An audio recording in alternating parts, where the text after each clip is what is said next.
Singapore City is a metropolis. It has huge buildings, flats, and of course it has a lot of traffic. Where I live in Seletar Camp, there are a lot of birds, butterflies, trees, and greenery. That way it's different from the city. And whenever I wake up, I open my window and I hear the sound of birds chirping. And I just love living here.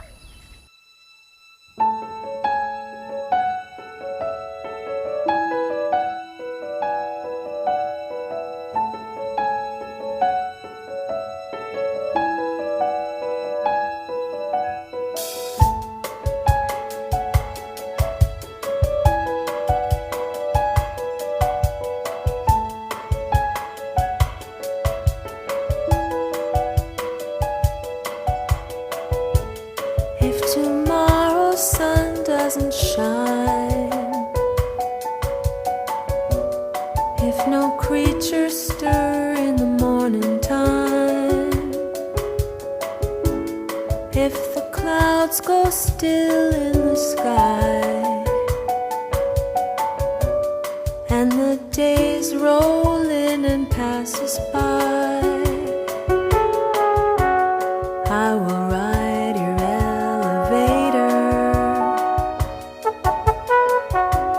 we'll stay out till it is later.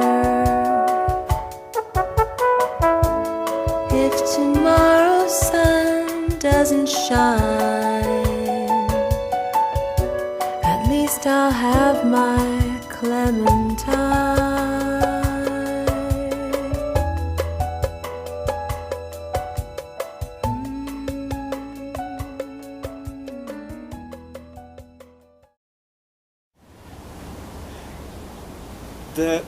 The wonderful thing about this place is wherever you turn, there is just greenery.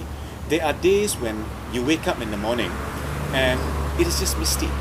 You would never imagine that there's a place like this in Singapore, that this is Singapore. At every turn, you've got birds and all sorts of interesting creatures. You've got a tree right behind our house with long and short-tailed parakeets, different sort of animal noises in the morning, the quietness, the coolness, the openness.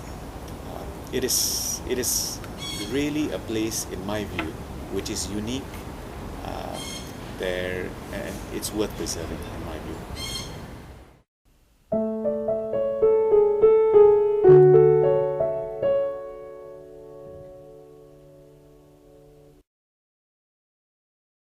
Today, Seletar Airbase is a nice, green, leafy suburb for Singaporeans who want to live away from the hustle and bustle of the inner city.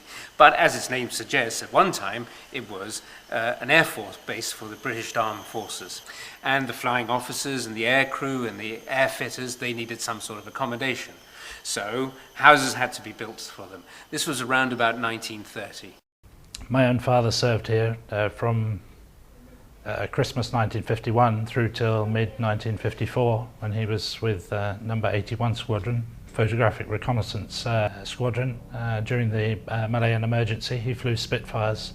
That's a picture showing Seletar in about 1952, and you can see the runway pretty much exactly as it is today, and all the housing, the black and white housing as it is now.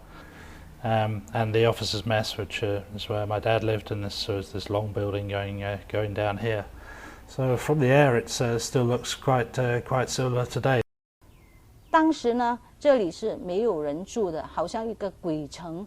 想象中呢，英军呢已经离开这个地方很久了。到了晚上的时候呢，就没有人了。那个时候没有人住的这里，那么就会听到那些壁虎来追逐的声音。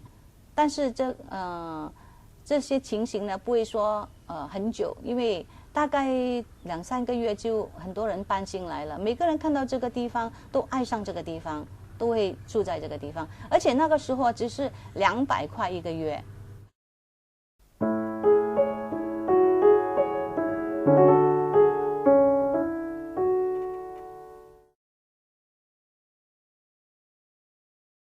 Now that style of architecture is what we call the black and white style. In fact, the black and white style is very particular to Singapore, and it actually is an interesting amalgam of various different influences. First of all, there's the bungalow style from British India. Then there is more or less turn of the century mock Tudor influences from England, which is rather extraordinary in this environment. And then finally, there are local Malay influences. And in the bungalow style that we see here at Seletar Airbase, we get an amalgam of all three influences, and it's a very interesting type of architecture. Now here in this beautiful building, we see all the quintessential elements of the black and white style. The first thing you'll notice is that the main living floor is raised one story off the ground. This is evidence of the Malay influence in the architecture.